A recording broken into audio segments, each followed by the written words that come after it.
اب فرمائیے آپ مرزا صاحب، آپ تو احمدی ہیں، دوسروں کو پہلے موقع دیں نا. جی بالکل. کچھ ایک دو سوالات ہیں جو غیر احمدی دوستوں نے ہی کرنے تھے. وہ ٹھیک ہے، وہ کچھ نہیں، خود نہیں کرنا چاہتے. بہت اچھا. تو ایک تو سوال یہ ہے کہ احمدیہ جماعت کو غیر مسلم قرار دینے کے بعد ان کی اذان روک دی گئی ہے.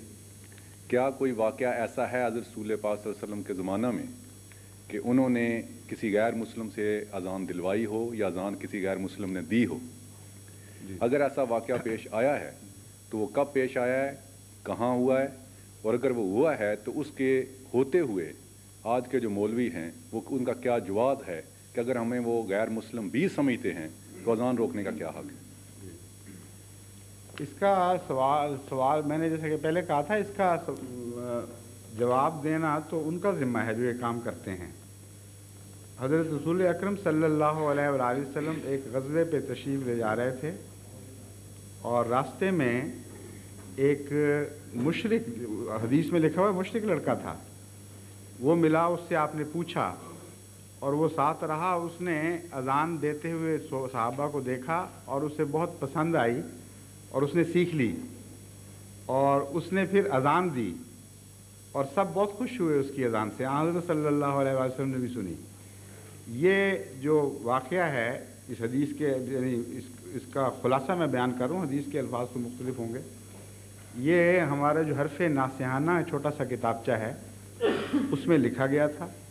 آرڈیننس بننے سے پہلے یہ سارے امور ساری قوم تک بڑی کثرت سے پہنچائے گئے اور اس کے نتیجے میں یہ کتاب فوراً ضبط کر لی گئی اور تمام جو کارکن تھے جہاں جہاں قابو آئے ان کو مقدمے چلائے گئے. آج تک بھی ہمارے احمدی لڑکے جنہوں نے یہ کتاب تقسیم کی تھی وہ بعض مقدموں میں ملوث ہیں. اور ظلم کی بات یہ ہے کہ کتاب پہلے تقسیم کی ہے، ضبط بعد میں ہوئی ہے، اور مقدمہ اس جرم میں ہے جو ابھی بنتا ہی نہیں تھا. تو یہ تو حال ہو گیا وہاں.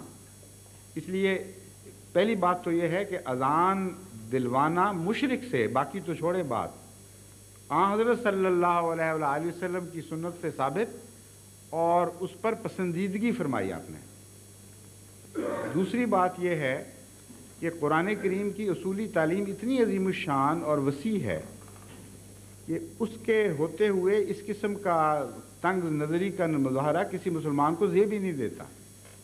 قرآن کریم تو اہل کتاب کو، یہودیوں اور عیسائیوں کو بلاتا ہے اور فرماتا ہے تعالوا الی کلمۃ سواء بیننا و بینکم، تم آؤ اس کلمے کی طرف ہی آ جاؤ جو ہم دونوں کے درمیان مشترک ہے، اور اس مشترک کلمے میں ہم سے تعاون کرو. یعنی لا اللہ ایک ہے، اور توحید کو قائم کرنے کے سلسلے میں جو غیر مذاہب کے ساتھ یہ سلوک کرتا ہے اس کو اس اذان سے روکنا یا کسی بات پر عمل درآمد سے روکنا انتہائی ظلم ہے. اسلام پر روکنا، اگر دو ہی باتیں ہو سکتی ہیں، ہم جو عمل کرتے ہیں وہ اسلام پر کر رہے ہیں یا غیر اسلامی حرکتیں کر رہے ہیں. اگر کلمہ پڑھنا غیر اسلامی ہے تو پھر بھی کچھ سوچ سکتا ہے آدمی بات کہ غیر اسلامی حرکت سے روکا جا رہا ہے. اگر نماز پڑھنا غیر اسلامی ہے تو پھر بھی سوچا جا سکتا ہے کہ یہ اس لیے روک رہے ہیں. السلام علیکم کہنا اگر غیر اسلامی ہے تو سوچا جا سکتا ہے کہ یہ غیر اسلامی حرکت سے روک رہے ہیں. اسلامی حرکتوں سے روک رہے ہیں اور اپنی مسجدوں میں بھی اسلامی عبادت سے روک رہے ہیں، جبکہ حضرت اقدس محمد مصطفیٰ صلی اللہ علیہ وآلہ وسلم کی سنت یہ تھی کہ جب نجران کے عیسائیوں کا وفد آیا تو مسجد نبوی میں گفت و شنید کے دوران ان کا عبادت کا وقت آ گیا. انہوں نے رسول اکرم صلی اللہ علیہ وآلہ وسلم سے اجازت مانگی کہ ہم جانا چاہتے ہیں کیونکہ ہم اپنی عبادت کرنا چاہتے ہیں. آپ نے فرمایا یہ بھی تو خدا کی عبادت کے لیے جگہ قائم ہوئی ہے، یہیں عبادت کر لو. چنانچہ انہوں نے مسجد نبوی میں اپنی عبادت کی. یعنی حضرت اقدس محمد مصطفیٰ صلی اللہ علیہ وآلہ وسلم مسجد نبوی جیسی پاکیزہ جگہ میں، جو مسلمانوں کے نزدیک بیت الحرم کے بعد سب سے مقدس مسجد ہے، وہاں غیر مسلموں کو اپنی عبادت کی اجازت دیتے ہیں اور یہاں اسلامی عبادت سے انگیخت ہو جاتے ہیں. کہتے ہیں ہم مشتعل ہو جاتے ہیں، ہم برداشت نہیں کر سکتے. کہ جن کو ہم غیر مسلم سمجھ رہے ہیں وہ اسلامی طریقے اختیار کریں۔ اب کوئی عقل ہونی چاہیے، کوئی دستور دنیا کا ایسا ہے جس کی روح سے اس قسم کی حرکتیں جائز ہوں؟ کوئی انسانی قدر ایسی ہے جس کے پیمانے پر ان حرکتوں کو آپ ناپیں اور کہیں کہ ہاں ٹھیک بیٹھتی ہیں؟ واقعہ جو ہو رہا ہے وہ عام مسلمانوں کو پتہ ہی نہیں کہ ہو کیا رہا ہے۔ انہوں نے ہمیں غیر مسلم کیوں قرار دیا؟ وہ تو پہلے سے کہہ رہے تھے غیر مسلم، سارے علماء سب کہہ رہے تھے جو دین کا علم رکھنے والے ہیں وہ غیر مسلم تو ہمیں شروع سے کہتے چلے آ رہے ہیں۔ حکومت سے کیوں کہلوایا؟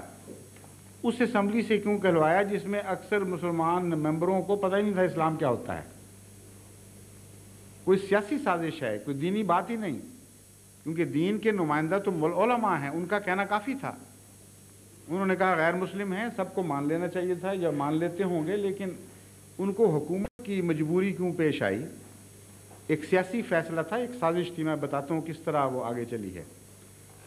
اس کے نتیجے میں وہ یہ چاہتے تھے کہ قوانین بنا کر مسلمانوں ان کے اوپر ایسی سختی کی جائے کہ عام مسلمان جو ان کی باتیں سن کر احمدی ہوتے چلے جا رہے ہیں ان کے لیے ایک بھیانک دیوار کھڑی ہو جائے، ایک خطرہ پیدا کر دیا جائے کہ پہلے تو ہم برداشت کر لیتے تھے کسی حد تک، اب حکومت تمہیں پکڑے گی اگر تم احمدی ہو گئے۔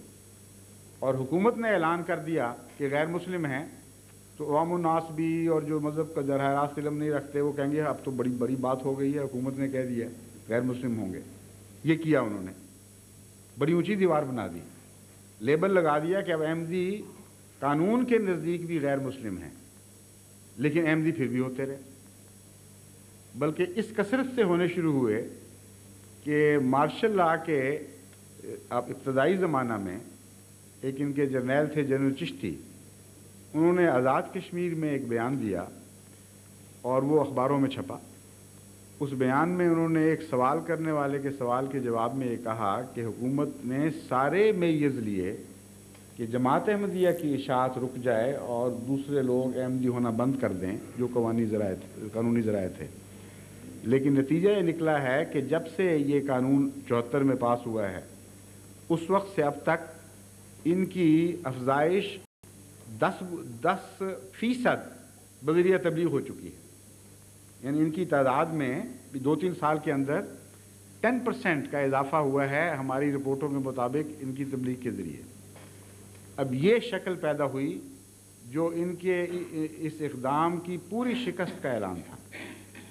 اگر تم یہ سمجھتے ہو کہ غیر مسلم حکومت کے کہہ دینے سے لوگ رک جائیں گے یا اپنی عقل سے کام نہیں لیں گے، حکومت کی عقل سے کام لیں گے، یہ تو نہیں ہو سکتا۔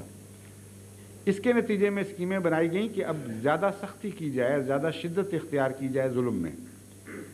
اور ایک فیصلہ یہ کیا گیا جو آرڈیننس ہے 84 کا، اس کی روح یہ ہے کہ یہ بحث نہیں ہے کہ ہم ان کو غیر مسلم سمجھتے ہیں، بحث اب یہ ہے کہ جو ہم سمجھتے ہیں وہ یہ بن کے دکھائیں، اور اگر وہ یہ نہیں بنیں گے تو ہم ان کو ماریں گے۔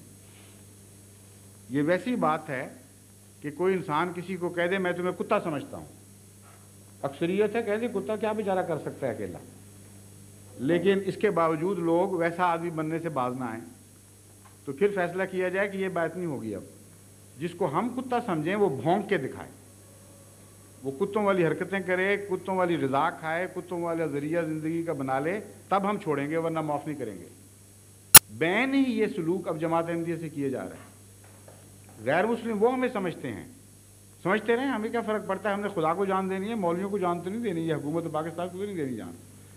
کہتے ہیں ہم تمہیں غیر مسلم سمجھتے ہیں اس لیے تم غیر مسلم بن کے دکھاؤ ورنہ ہم تمہیں معاف نہیں کریں گے، تمہیں قتل کریں گے۔ اب یہ جو صورتحال ہے مرتد کی سزا وغیرہ یہ سارا چل رہا ہے سلسلہ، اس کی روشنی میں اب آپ یہ پوزیشن دیکھیں احمدیوں کی کیا بنتی ہے اس ملک میں۔ پہلی بات یہ کہ ہم چونکہ تمہیں غیر مسلم سمجھتے ہیں اس لیے تمہیں یہ کہنے کا حق نہیں کہ خدا ایک ہے۔ دوسری بات، چونکہ ہم تمہیں غیر مسلم سمجھتے ہیں اس لیے تمہیں یہ کہنے کا حق نہیں کہ محمد مصطفیٰ صلی اللہ علیہ وآلہ وسلم سچے ہیں۔ جب تم کہتے ہو تو ہمارے تن بدن میں آگ لگ جاتی ہے، ہم مشتعل ہو جاتے ہیں، اس لیے ہم تمہیں ماریں گے یا قید کروائیں گے یا ذلیل کریں گے۔ اس لیے تم کلمے کا انکار کرو، چونکہ ہم تمہیں غیر مسلم سمجھتے ہیں، تم کہو خدا ایک نہیں ہے، پھر ہمیں ٹھنڈ پڑے گی، ہمیں چین آئے گا۔ تم کہو محمد رسول اللہ صلی اللہ علیہ وسلم نعوذ باللہ جھوٹے تھے، سچے نہیں تھے، ہم کہیں گے ٹھیک ہے اب تم مسلم بنے ہو غیر مسلم، اب ہمیں چین آیا ہے۔ اور جب یہ کر لیں گے تو پھر کہیں گے اب تو تم مان گئے نا، مرتد ہو گئے تم، اب سزا قتل ہے۔ ان کو راستہ چھوڑتے ہیں باقی زندہ رہنے کا۔ یہ شرارت ہے، فتنہ ہے، یہ مذہبی تحریک ہی نہیں ہے بالکل، یہ خالصتاً لا مذہب تحریک ہے، جس کا قرآن اور سنت اور خدا کے پر ایمان لانے سے کوئی تعلق نہیں۔ آج تک دنیا میں 1,24,000 انبیاء آئے، کسی ایک نبی کی سنت سے یہ ثابت نہیں کر سکتے کہ کسی نے کچھ سمجھا ہو اور پھر زبردستی وہ بنوایا ہو۔ اب یہ سلسلہ چلا ہے پاکستان میں کہ جو ہم سمجھتے ہیں ہم تمہیں بنا کے چھوڑیں گے۔ اب یہ بتائیے کہ اتنی سی بات تو معمولی دنیا کے شاعروں کو بھی پتہ ہے کہ جس چیز سے پیار ہو اس کی تعریف سے انسان خوش ہو جاتا ہے۔ غالب کہتا ہے سب رقیبوں سے ہیں ناخوش، پر زنانے مصر سے ہے زلیخا خوش، کہ محو ماہ کنا ہو گئیں۔ عام دستور تو رقیبوں سے جلن کا ہے، لیکن زنانے مصر سے زلیخا کتنا خوش ہوئی جب انہوں نے یوسف کے حسن کی تعریف کی۔ تو یہ زنانے مصر جیسے بھی نہیں بن سکتے۔ حضرت اقدس محمد مصطفیٰ صلی اللہ علیہ وآلہ وسلم کی سچائی کا اعلان کریں تو کہتے ہیں ہمیں آگ لگ جائے گی، ان کو جھوٹا سمجھیں اور کلمے سے توبہ کریں تو کہتے ہیں ہمیں چین آئے گا۔ اس کا نام اسلام کیسے ہو سکتا ہے؟ جو مرضی رکھ لیں، یہ اسلام نہیں ہے۔ اور پھر جواب سنیے، اب کتابچے شائع کیے ہیں، دنیا کی زبانوں میں ترجمے کیے ہیں، اور اعلان یہ کیا جا رہا ہے کہ ہمیں ہماری تکلیف کی وجہ سن لو۔ کلمے سے نہیں تکلیف یہ ہے کہ ایسے پلید لوگ، ایسے ناپاک لوگ یہ کلمہ پڑھتے ہیں، کہتے ہیں ٹٹی پر اگر اللہ کا نام لکھ دے کوئی تو تمہیں غصہ نہیں آئے گا، گندی جگہ پہ خدا کا نام لکھ دے تو غصہ نہیں آئے گا۔ یہ ایسی خبیث فطرت لوگ ہیں، احمدی اتنے گندے ہیں، ناپاک ہیں کہ کلمہ پڑھیں اور ہمیں غصہ آتا ہے کہ خدا کے نام کی ایسی بےزتی۔ اگر یہ دیانت، اول تو ایسی احمقانہ دلیل ہے کہ کوئی معمولی سمجھ والا آدمی بھی اس پہ غور ہی نہیں کر سکتا کہ کوئی وقیرے والی بات ہی نہیں ہے۔ اس کے کئی پہلو ہیں۔ اگر یہ واقعتاً سچا اعلان ہے تو وہ لوگ جو رسول اکرم صلی اللہ علیہ وسلم کو جھوٹا سمجھتے ہیں، گالیاں دیتے ہیں، لیکن خدا پر ایمان لاتے ہیں، وہ اللہ کا نام لیتے ہیں، اس سے کوئی نہیں تکلیف ہوتی تمہیں؟ ان کو بھی قتل کرو، ان کو بھی گالیاں دو، ان کو بھی مارو۔ جتنے عیسائی ہیں پاکستان میں ان سے بھی یہ حق چھینو، ان کو بھی کہو خبردار جو تم نے خدا کا نام لیا، تم ایسے ناپاک اور گندے لوگ ہو جو رسول اللہ علیہ وسلم کو جھوٹا سمجھ رہے اور پھر خدا کا نام لیتے ہو، تمہیں ہم خدا کا نام بھی نہیں لینے دیں گے۔ دیانت ہی نہیں ہے۔ تقویٰ سے بات چلے تو پھر آگے تقویٰ کے مطابق فیصلے ہونا۔ جب خدا کا خوف ہی نہ رہے تو پھر ایسی بیوقوفی والی حرکتیں کرتے ہیں لوگ۔ اگلا پہلو اس کا یہ ہے کہ کلمہ تو مسلمان بنانے کا راستہ ہے۔ مشرک پڑھے تو مسلمان ہوتا ہے، گندا پڑھے تو پاک ہوتا ہے۔ قرآن کریم فرماتا ہے کہ رسول کریم صلی اللہ علیہ وآلہ وسلم پر آیات اس لیے نازل فرمائی گئیں لِیُزَکِّیہِم وَیُزَکِّیہِم یتلو علیہم آیاتہ ویزکیہم ویعلمہم الکتاب والحکمہ۔ آیات کی تلاوت ان پر کرتا ہے، وہ کان جو سنتے ہیں وہ آیات، وہ تو ناپاک ہوتے ہیں، ان پر کیوں وہ تلاوت کی جاتی ہے؟ لیکن فرماتا ہے اس تلاوت کی برکت سے یزکیہم، ان کو وہ پاکیزہ بناتا چلا جاتا ہے۔ تو کسی احمدی نے کلمہ پڑھ کے پاک ہونا ہو تو کیا کرے؟ کلمہ نہ پڑھ کے پاک نہیں ہو سکتا، کلمہ پڑھنا منع کیونکہ ناپاک کلمہ پڑھ نہیں سکتا۔ یعنی اسلام کا راستہ ہی بند کر دیا احمدیوں کے لیے کلیتاً۔ کسی پہلو سے عقل کا شائبہ بھی نہیں ان کے اس طریقہ کار میں۔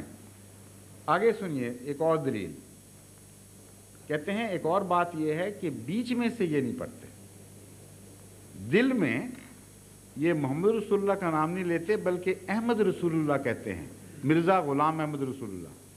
اور چونکہ اندر سے یہ اور ہیں اس لیے ہمیں ان کو کوئی حق نہیں کہ مسلمانوں کو دھوکہ دیں، بظاہر کلمہ پڑھیں اور اندر سے کہہ رہے ہوں مرزا غلام احمد۔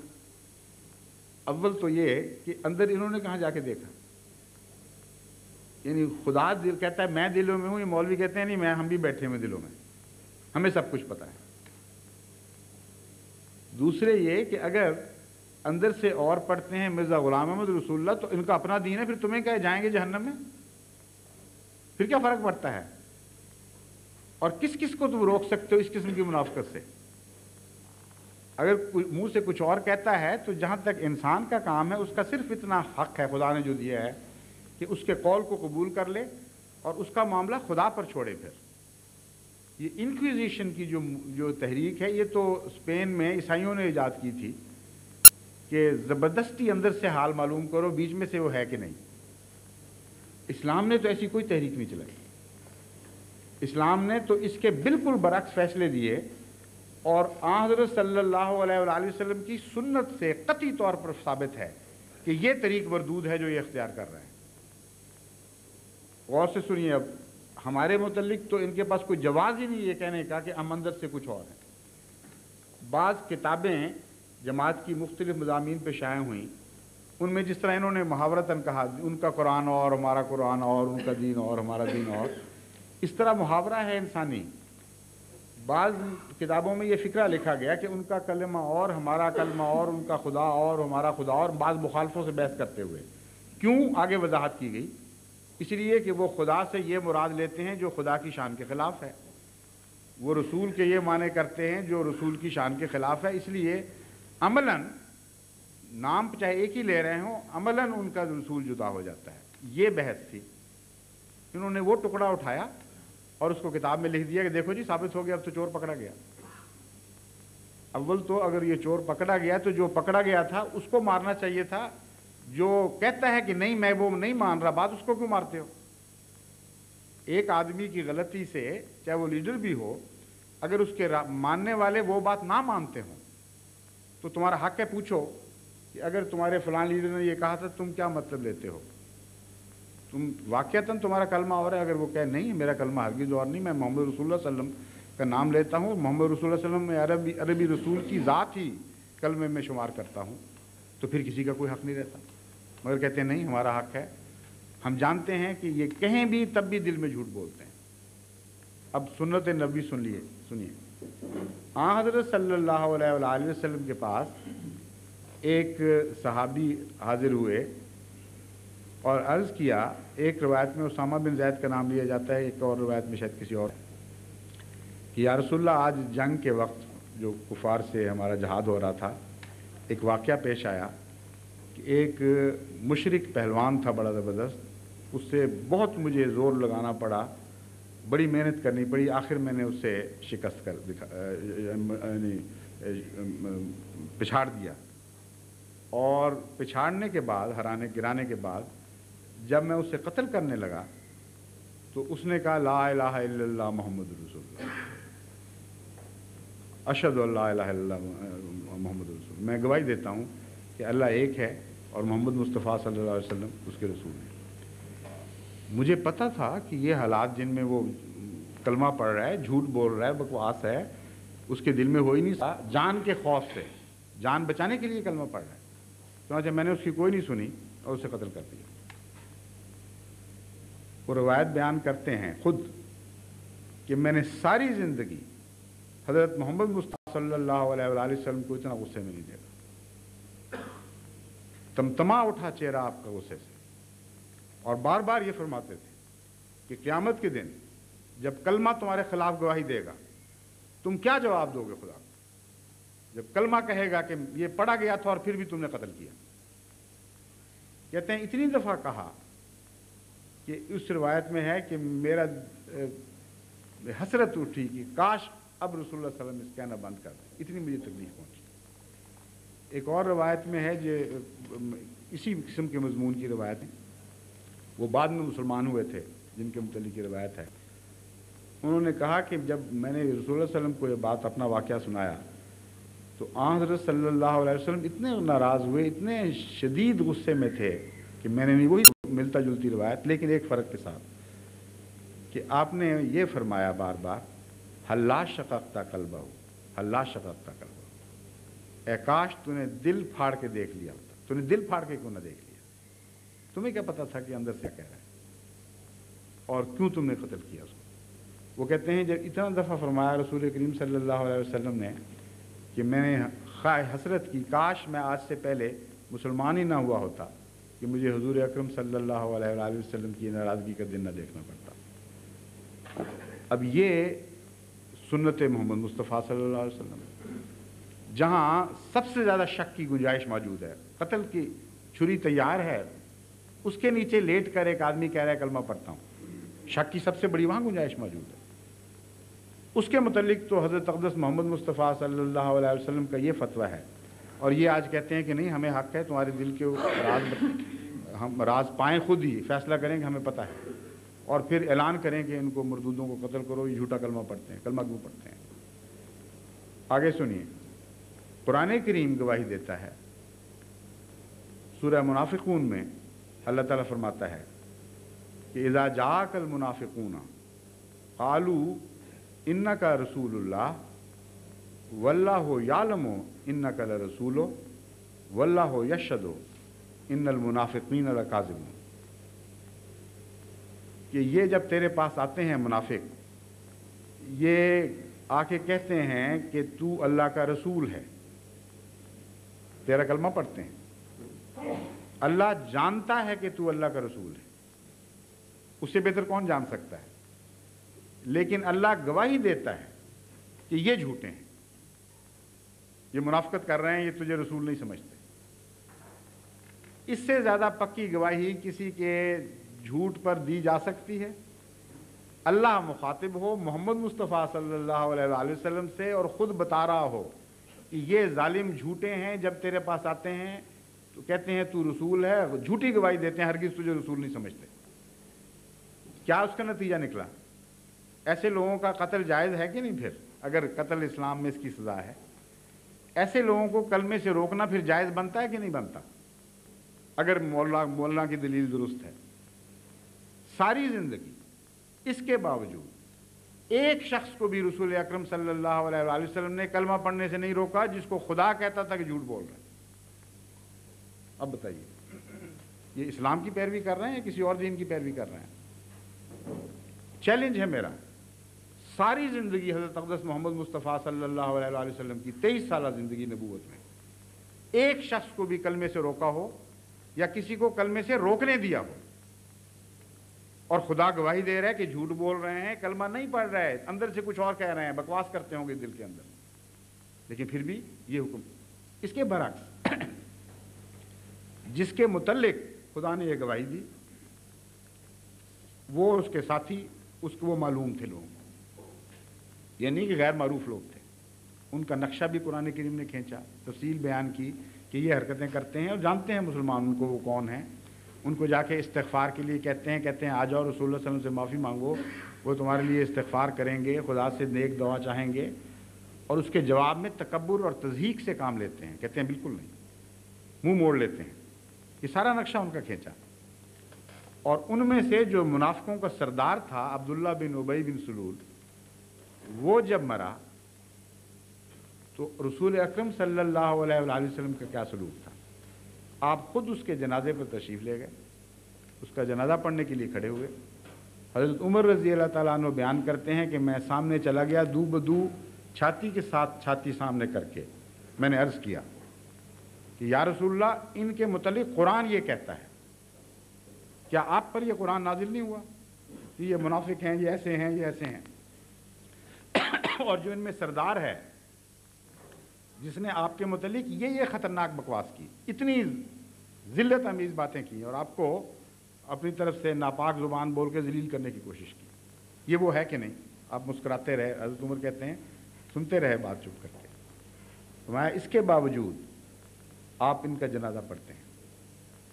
رسول اللہ صلی اللہ علیہ وسلم نے فرمایا، اور پھر یہ بھی کہا کہ اللہ تعالیٰ آپ کو کہتا ہے کہ تو ان کے لیے استغفار کرے یا نہ کرے، خدا بخشے گا نہیں ان کو، اب بتائیں ان کا جنازہ کیوں پڑھتے؟ رسول اللہ صلی اللہ علیہ وسلم نے فرمایا کہ جب تک خدا مجھے جنازہ پڑھنے من روک نہیں دیتا، میں پڑھوں گا اور استغفار کروں گا، اور اگر مجھے علم ہو جائے کہ 70 مرتبہ سے زیادہ استغفار کرنے سے خدا ان کو بخش دے گا، تو میں 70 سے زیادہ مرتبہ ان کے لیے استغفار کروں اور جنازہ پڑھاؤں۔ حضرت عمر رضی اللہ تعالیٰ عنہ فرماتے ہیں کہ ساری عمر میں شرمندہ رہا، یعنی اس بات کا اظہار کہ مجھے سوچی کیا، غلام اللہ کا رسول اللہ صلی اللہ علیہ وسلم پر نازل ہوا، وہ بہتر سمجھتے ہیں، اور میں اس دن اٹھ کے آپ کو قرآن کے معنی بتا رہا تھا کہ یہ معنی ہے، یہ معنی ہے۔